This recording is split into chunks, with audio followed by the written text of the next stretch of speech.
നിങ്ങളുടെ അടുത്തേക്ക് എത്തിക്കുന്ന ഒരു ക്രാഫ്റ്റിന് വന്ന് വളരെ സിമ്പിൾ ആയിട്ട് നമുക്ക് ചെയ്യാൻ പറ്റുന്ന ഒന്നാണ്. പിസ്ത ഷെൽസ് നമ്മൾ കളയാതെ പല പല ക്രാഫ്റ്റുകൾ ചെയ്യാറുണ്ടല്ലോ. അതുപോലെ തന്നെ ഇന്ന് പിസ്ത ഷെൽസ് വെച്ചിട്ടുള്ള ഒരു സിമ്പിൾ ആയിട്ട് ചെയ്യാൻ പറ്റുന്ന ക്രാഫ്റ്റ് ആണ്. അപ്പോൾ ക്രാഫ്റ്റിലേക്ക് പോകുന്നതിന് മുമ്പ് ഇതുവരെ ഈ ചാനൽ സബ്സ്ക്രൈബ് ചെയ്തില്ലെങ്കിൽ ഒന്ന് സബ്സ്ക്രൈബ് ചെയ്തോളൂ കേട്ടോ. ബെൽ ബട്ടൺ ക്ലിക്ക് ചെയ്യാൻ മറക്കണ്ട. ഓൾ എന്ന ഓപ്ഷൻ. ക്രാഫ്റ്റിലേക്ക് പോയിട്ട് നമുക്ക് വേഗം തിരിച്ചെത്താം. ഇന്നത്തെ ക്രാഫ്റ്റ് വളരെ സിമ്പിൾ ആണ്, പക്ഷേ അത് ഉണ്ടാക്കാനായിട്ട് കുറച്ച് ക്ഷമ കൂടുതൽ വേണം കേട്ടോ. അപ്പോൾ നമുക്ക് തുടങ്ങാം പിസ്ത ഷെൽസ് വെച്ചിട്ടുള്ള ക്രാഫ്റ്റ്. ഈ ക്രാഫ്റ്റ് ഉണ്ടാക്കാനായിട്ട് ആദ്യം തന്നെ നമുക്കൊരു പേപ്പർ, റൗണ്ട് പേപ്പറാണ് വേണ്ടത്. അപ്പോൾ അതിന് വേണ്ടി നമുക്ക് ഏതെങ്കിലും ഒരു കട്ടി കടലാസ് റൗണ്ടിൽ മുറിച്ചെടുക്കാം. അപ്പോൾ എന്തെങ്കിലും ഒരു പാത്രത്തിൻ്റെ അടപ്പോ എന്തെങ്കിലും വെച്ചിട്ട് നമുക്ക് റൗണ്ടിൽ അതങ്ങ് മുറിച്ചെടുക്കാം. അതിനുശേഷം നമുക്കൊരു ക്യാൻഡിൽ വേണം. ചെറിയ ക്യാൻഡിലില്ലേ റൗണ്ടിലുള്ളത്, അങ്ങനത്തെ ക്യാൻഡിൽ അതിന് നടുക്ക് വെക്കാനുള്ളതാണ് വേണ്ടത്. അപ്പോൾ അത് നടുവിൽ വെച്ചിട്ട് കറക്റ്റ് ഒരു റൗണ്ട് എടുക്കാം. ഇനി ഇതിന് ചുറ്റുമാണ് നമ്മൾ പിസ്ത ഷെൽസ് റെഡിയാക്കി വെക്കേണ്ടത്. അപ്പോൾ അതിന് വേണ്ടി നമുക്ക് ആദ്യം തന്നെ പിസ്ത ഷെൽസിന് കളർ കൊടുക്കാം. അപ്പോൾ ഞാനിവിടെ ഒരു 10-15 എണ്ണത്തിന് യെല്ലോ കളറാണ് കൊടുക്കുന്നത്. പിസ്ത ഷെൽസിൻ്റെ അകവും പുറവും നമുക്ക് യെല്ലോ കളർ ഷെയ്ഡ് ചെയ്യാം.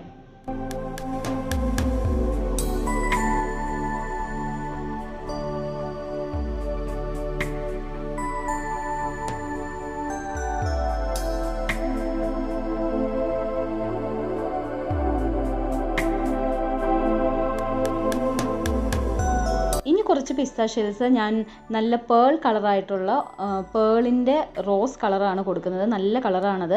അപ്പോൾ അതും നമുക്ക് പിസ്ത ഷെൽസിൻ്റെ അകവും പുറവും നമുക്ക് പെയിൻറ് ചെയ്യാം.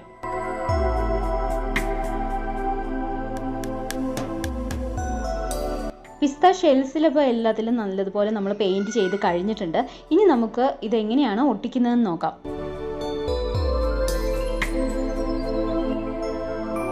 ഞാൻ ആദ്യം ഇങ്ങനെ അതിൻ്റെ ക്യാൻഡിൽ അവിടെ വെക്കാതെ ഓരോന്ന് വെച്ച് നോക്കി. പക്ഷെ അങ്ങനെ ചെയ്യുമ്പോൾ അത് ഇരിക്കുന്നില്ല കേട്ടോ. അതുകൊണ്ട് ക്യാൻഡിൽ വെച്ചിട്ട് നമുക്ക് അതിൻ്റെ സൈഡിൽ നമുക്ക് ഓരോ പിസ്ത ഷെൽസിലും ഗം തേച്ച് കൊടുത്ത ശേഷം അതിനടുത്ത് ഒട്ടിച്ചു വയ്ക്കാം. ഈ പിസ്ത ഷെൽസ് ഓരോന്ന് നമ്മൾ ഗം ചേർത്ത് ഒട്ടിച്ചു വയ്ക്കുമ്പോൾ അതിങ്ങനെ മറിഞ്ഞു പോകാനായിട്ടുള്ള ചാൻസ് ഉണ്ട്. അപ്പോൾ അതിങ്ങനെ പോവാതിരിക്കാനായിട്ട് നമുക്ക് എന്തെങ്കിലും അതിൻ്റെ സൈഡിൽ ചേർത്ത് വെച്ച് കൊടുക്കാം കേട്ടോ.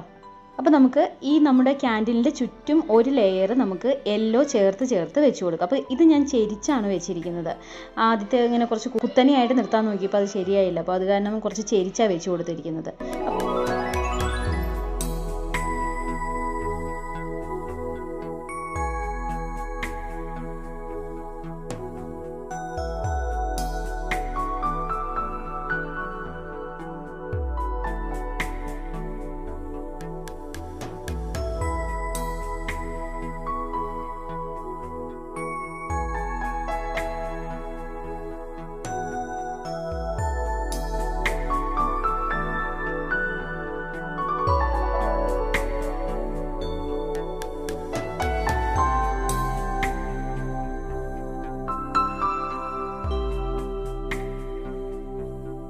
ഇനി നമുക്ക് റോസ് കളർ വെച്ച് കൊടുക്കാം കേട്ടോ. റോസ് കളർ ഇതുപോലെ തന്നെ ഗം തേച്ച് അതിൻ്റെ തൊട്ടടുത്ത് തന്നെ നമുക്ക് ഓരോ പെറ്റൽസ് വെച്ച് കൊടുക്കുന്നത് പോലെ സൈഡിൽ വെച്ച് കൊടുക്കാം.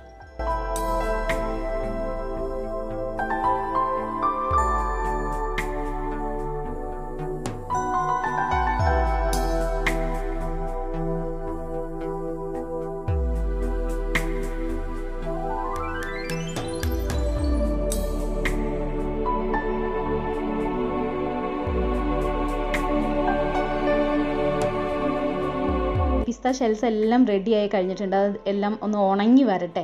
അത് ഉണങ്ങി വന്നു കഴിയുമ്പോൾ അപ്പോൾ ഇതിൻ്റെ ഗ്യാപ്പിലും നമുക്ക് ഓരോ പിസ്ത ഷെൽസും ചേർന്നിരിക്കുന്നതിൻ്റെ ഗ്യാപ്പിലും നമുക്ക് ഗം ചേർത്ത് ഒട്ടിച്ചു കൊടുക്കാം കേട്ടോ. അപ്പോൾ നമ്മൾ കുറച്ചും കൂടെ നല്ല ഫിറ്റായിട്ടിരിക്കും.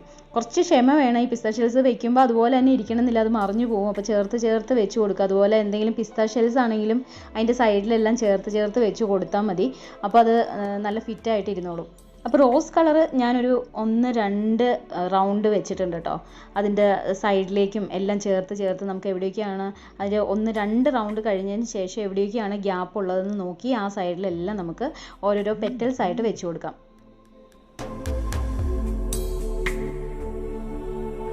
അപ്പോൾ റെഡിയായി കഴിഞ്ഞു നമ്മുടെ പിസ്ത ഷെൽസ് വെച്ചിട്ടുള്ള ക്യാൻഡിൽ ലൈറ്റ്. സൂപ്പറായിട്ട് തന്നെ നമുക്ക് ചെയ്ത് തീർക്കാനായിട്ട് സാധിച്ചിട്ടുണ്ട്. അപ്പോൾ നിങ്ങളെല്ലാവരും ഇതുപോലെ ട്രൈ ചെയ്ത് നോക്കണം. രാത്രി കാണാനാണ് ഇത് നല്ല ഭംഗി. അപ്പോൾ എൻ്റെ കയ്യിൽ ഒരെണ്ണേ ക്യാൻഡിൽ ലൈറ്റ് ഇങ്ങനത്തെ ഉണ്ടായിരുന്നുള്ളൂ. അതുകൊണ്ട് ഞാൻ ഒരെണ്ണേ ചെയ്തുള്ളൂ. 2-3 എണ്ണം ഉണ്ടെങ്കിൽ നല്ല ഭംഗിയായിരിക്കും. അപ്പോൾ ഇതുപോലെ നിങ്ങളും ചെയ്ത് നോക്കണം കേട്ടോ. ഇഷ്ടമുള്ള കളേഴ്സ് നിങ്ങൾക്ക് സെലക്ട് ചെയ്യാം. ഞാനിപ്പോൾ ഇവിടെ ഒരു ഗോൾഡൻ യെല്ലോയും അതുപോലെ തന്നെ പേൾ പിങ്കും ആണ് ഉപയോഗിച്ചിരിക്കുന്നത്. നിങ്ങൾ ചെയ്യുമ്പോൾ ഡിഫറെൻറ്റ് കളേഴ്സ് ചെയ്യൂ, അപ്പോൾ നല്ല ഭംഗിയായിരിക്കും. അപ്പോൾ ഇന്നത്തെ ക്രാഫ്റ്റ് നിങ്ങൾക്ക് എല്ലാവർക്കും ഇഷ്ടമായി എന്ന് കരുതുന്നു. വീണ്ടും നല്ല ക്രാഫ്റ്റുമായിട്ട് വീണ്ടും കാണാം കേട്ടോ. ക്രാഫ്റ്റ് ചെയ്യുമ്പോൾ എപ്പോഴും വേണ്ടത് ക്ഷമയാണ്. കുറച്ച് ക്ഷമ കൂടി ഉണ്ടെങ്കിൽ ഇന്നത്തെ ക്രാഫ്റ്റ് പൂർത്തിയാക്കാൻ പറ്റൂ കേട്ടോ. എന്തായാലും നിങ്ങളൊന്ന് ട്രൈ ചെയ്ത് നോക്കണം. പിസ്ത ഷെൽസ് കളയണ്ട. പിസ്ത ഷെൽസ് വെച്ചിട്ട് നിരവധി ക്രാഫ്റ്റുകൾ ഇതുപോലെ നമുക്ക് ഉണ്ടാക്കാനായിട്ട് പറ്റും. അപ്പോൾ ക്രാഫ്റ്റ് ഇഷ്ടമുള്ളവരാണെങ്കിൽ ഈ ചാനൽ ഇതുവരെ സബ്സ്ക്രൈബ് ചെയ്തില്ലെങ്കിൽ ഇപ്പൊ തന്നെ ഒന്ന് സബ്സ്ക്രൈബ് ചെയ്തോളൂ കേട്ടോ. നല്ല നല്ല ക്രാഫ്റ്റുകളുമായിട്ട് വീണ്ടും കാണാം. It's me Jewel Baby signing off. By.